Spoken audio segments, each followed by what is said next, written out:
Greetings, my name is Patrick Phancao with the Asset Protection Center. I am an estate planning attorney focused in the field of asset protection and elder law out in the state of California and Florida. Today, let's study the importance of the form that you pick in the event that you choose to do what's called domestic asset protection planning.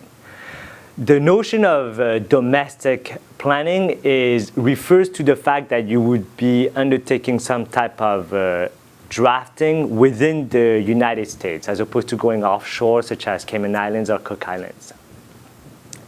Now, why is that such an important decision?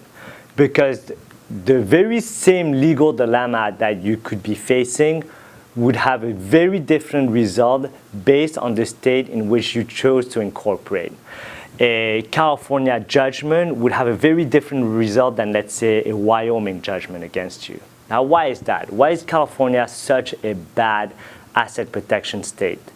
The reason is that it's because it is considered a very creditor-friendly state. Because let's say a creditor has a judgment against you, which in this case you would be called the debtor, he would be looking at an array of options available to him or her. He could do what's called a judicial foreclosure on the interest of the business.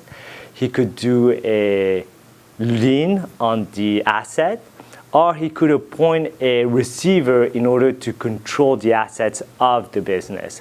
So as you can tell, there is an array of options, of remedies available to that creditor. An asset protection state that would be beneficial to the debtor, however, such as Wyoming or Nevada, would offer what is called a charging order as the sole remedy to the creditor. Why is that so good? What is a charging order? A charging order basically states that in the event that you have a lawsuit, a judgment in your favor, and you would try to collect against the debtor, the only option available is that you would be allowed the income stream available once a distribution is made to that debtor. Well, then it becomes a waiting game. If the debtor chooses to fold his arm and not pay himself or herself, then you are stuck in that very same seat. You cannot force a payment out of that business. So charging order as the sole remedy is very beneficial to the debtor. Hopefully you found this to be helpful. If you want to learn more about this, go to www.assetprotectioncenter.com and we'll be happy to send you guys a report on this subject. Or you can go ahead and call me at 714-966-2646 and I'll be happy to discuss your situation.